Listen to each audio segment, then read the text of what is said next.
Hello, friends, my wonderful book lovers. My name is Tony, and welcome back to the special series Let's Read the Longing. It's been a while since I uploaded the very first episode, and it's been also a while since I played the game. I decided to give it another go, and I decided to give it more love. So let's start our cozy fire.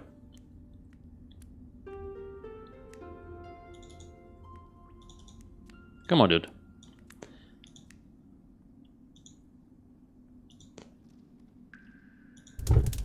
There we go. And let's read a book.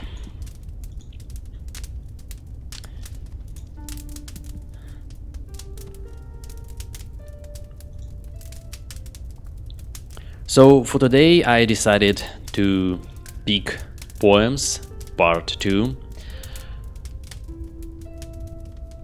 This is sort of a special book because besides regular poems, at the end there is one written by Anselm Peter himself. It's the main game creator. And he wrote his own version of the Barbarossa legend, the legend that this game based upon. And I'm actually quite excited and curious to read it. So, yeah. Let's read. Poems, Part 2. From my childhood days. From my childhood days, rings and old songs, plaintive tone. Oh, how long the ways, I since have gone. What the swallow sang, in spring or in autumn warm? Do its echoes hang, about the farm? When I went away, full coffers and chests were there. When I came today, all was bare. Childish lips so wise, with a lore as rich as gold, knowing all birds' cries, like the sage of old. Ah, the dear old place, may its sweet consoling gleam shine upon my face, once in a dream. When I went away, full of joy the world lay there. When I came today, all was bare. Still the swallows come, and the empty chest is filled. But this longing damp, shall ne'er be stilled. Nay, no swallow brings, thee again where thou wast before. Though the swallow sings, still as of yore. When I went away, full coffers and chests were there. When I came today, all was bare. The spring of love. Dearest, thy discourses steal from my bosom's deep. My heart, how can I from thee conceal my delight, my sorrow smart? Dearest, when I hear thy lyre from its chains my soul is free. To the holy angel choir from the earth, oh let us flee. Dearest, how thy music charms waft me dancing through the sky. Let me round thee clasp my arms, lest in glory I should die. Dearest, sunny rays I wear, twined around me by thy lay. For the garlands rich and rare, oh, how can I thank thee? Say, like the angels I would be without mortal frame, whose sweet converse is like thought, sounding with acclaim. Or like flowers in the dale, like the stars that glow, whose love songs a beam, whose words like sweet odors flow. Or like to the breeze of morn waving round its rose, in love's daily caress, melting as it blows. But the love-lorn nightingale melteth not away, she does but with longing tones chant her plaintive lay. I am too a nightingale, songless though I sing, 'tis my pen that speak, though near in the ear it ring. Beaming images of thought does the pen portray, but without the gentle smile, lifeless ear are they. As the look falls on the leaf, it begins to sing, and the prize, the due to love, in her ear doth ring. Like a mammoth statue now every letter seems, which is music wakes when kissed by the morning's beams. He came to meet me. He came to meet me in rain and thunder, my heart gun beating in timid wonder. Could I guessed whither, think forced together, our paths should run so long asunder? He came to meet me in rain and thunder, with guile to cheat me, my heart to plunder. Wasn't mine he captured, or his I raptured? Halfway both met, in bliss and wonder. He came to meet me in rain and thunder, spring blessings greet me, spring blossoms under. What though he leave me? No partings grieve me, no path can lead our hearts asunder. The invitation. Though thou art rest and peace of soul, thou wounds the breast and must at it hold, to thee I vow, mid joy or pain, my heart, where thou mayst I remain. Then enter free and bar the door to all but thee forevermore. All other woes thy charms shall lull, of sweet repose this heart befall. My worshipping eyes, thy presence bright, shall still suffice their only light. Murmur not, and say thou art in fetters holden. Murmur not that thou earth's heavy yoke must bear. Say not that a prison in this world so golden, did thy murmurs only set its harsh walls bare. Question not how shall this riddle find its reading.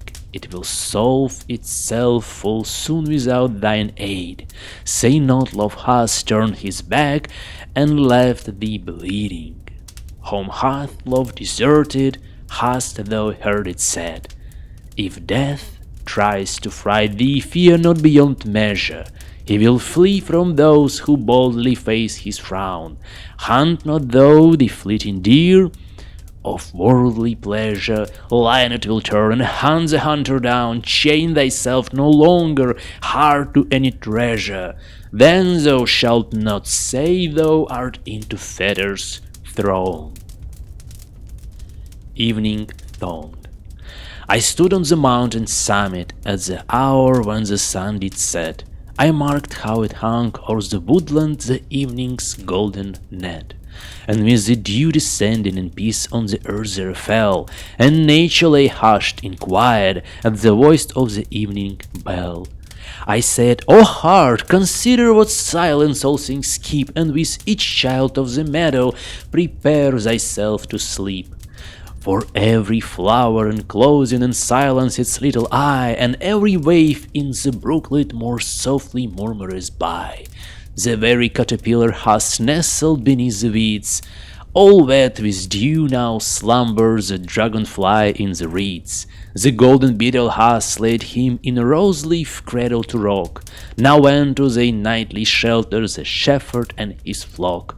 The lark from on high is seeking in the moistened grass her nest. The hart and the hind have laid them in their woodland haunt to rest.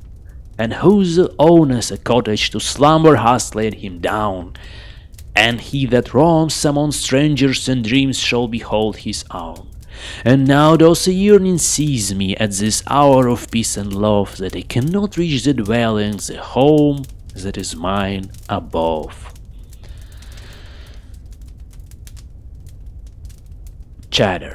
Chatter the ever useful told. I passed a city bright to see. A man was a curl in fruits of gold. I asked him how old this town might be. He answered, calling as before, this town stood ever in days of yore, and will stand on forevermore.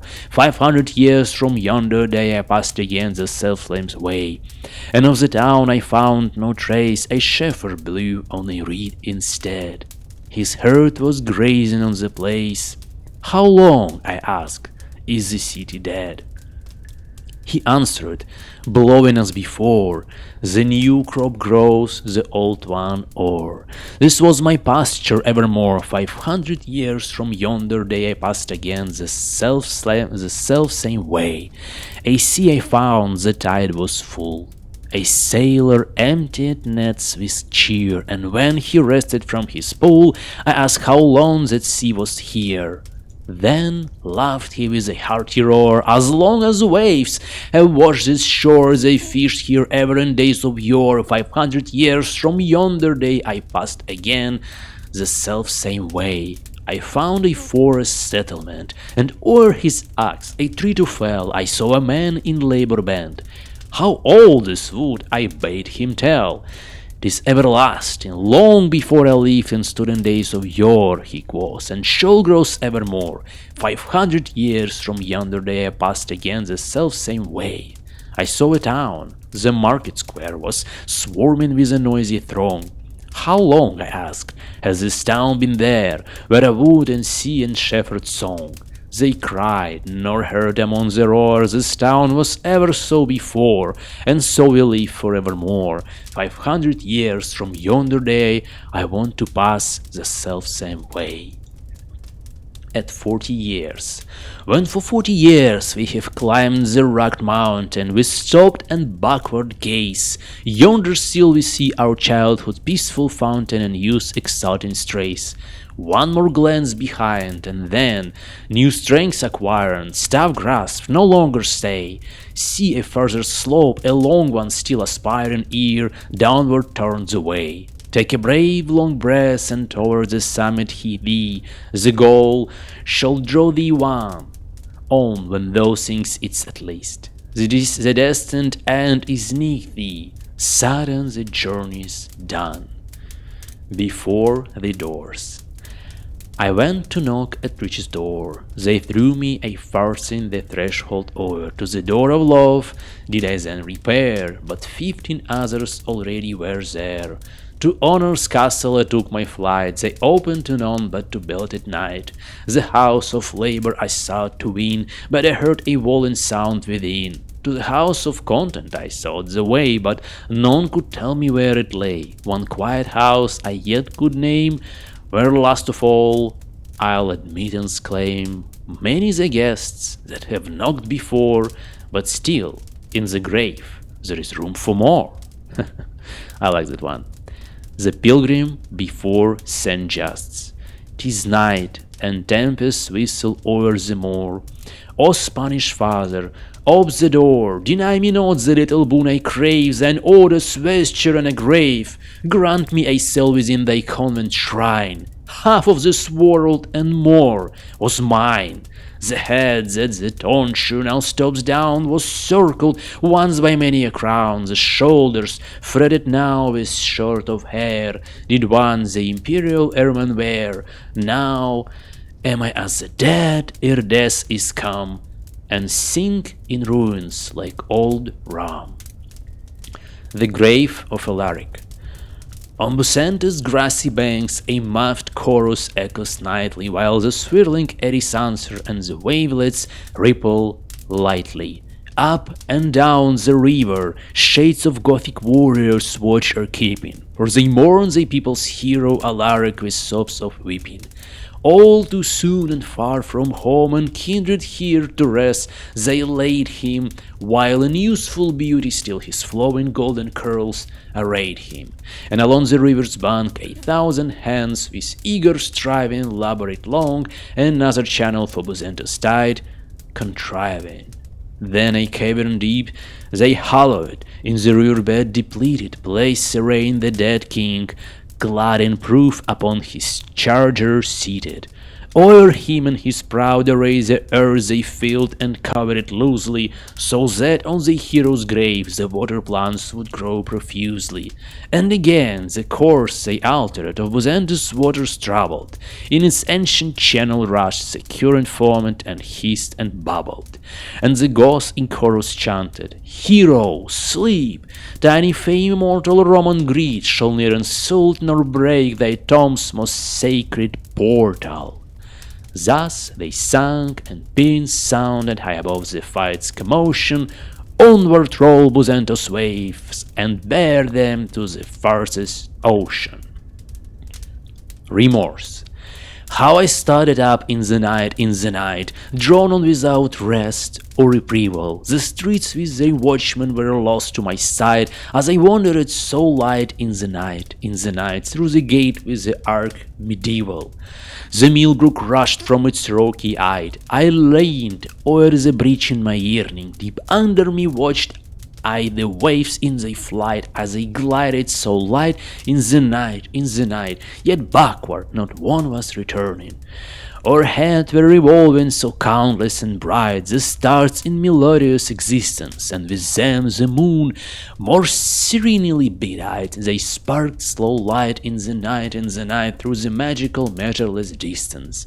And upward I gazed in the night, and again on the waves in their fleeting. Ah, woo, thou hast wasted thy days in delight, now silence, O light, in the night, the remorse in my heart that is beating. Would I were free as are my dreams,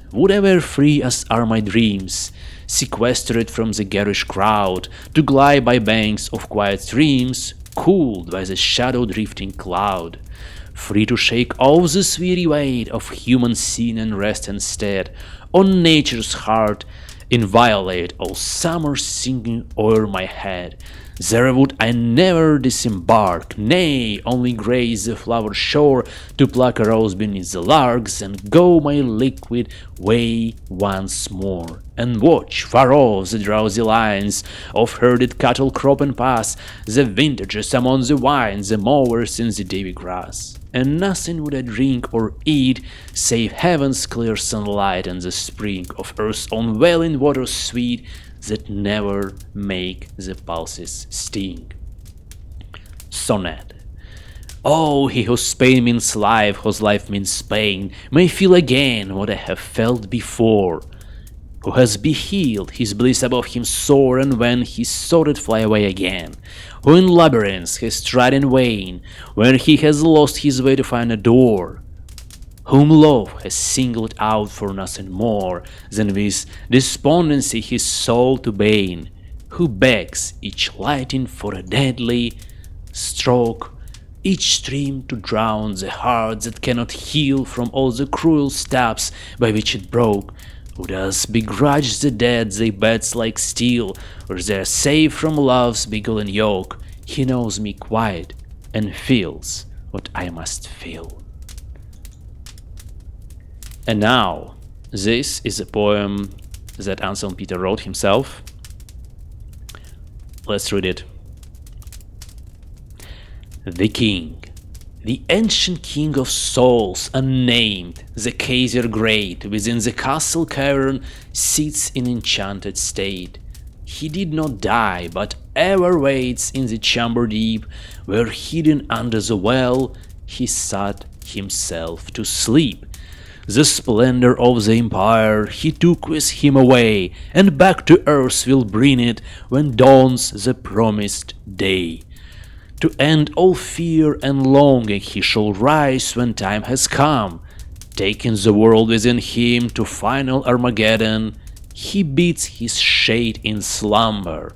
O dwarf, stay at my side, for a soul can leave this cavern, but a mere body might. Now this was cool. I really enjoy this little poem. It's a little version where Shade is actually a dwarf. I think the original poem, the original story was that was a king and the dwarf who guarded these caverns, and this is pretty much explains this little story behind this game. And I hope you guys enjoyed my reading. I hope you guys enjoyed this little episode. If you like it, please let me know in the comment section down below what you think, because I would really like to know what you think about all of this. Should I continue this series? Should I continue playing more with this little shade, with this little dwarf? For now, I will end this episode.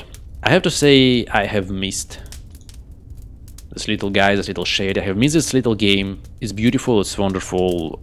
I will return to it. I won't abandon it for... Yes, that was a saving of the game. I won't abandon it.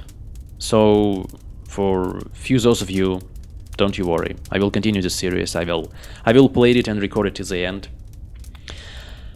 But for now, I'm very grateful to every single one of you. Thank you all, guys and girls. Stay well, stay healthy. Always, always yourself. And as always, I will see you soon.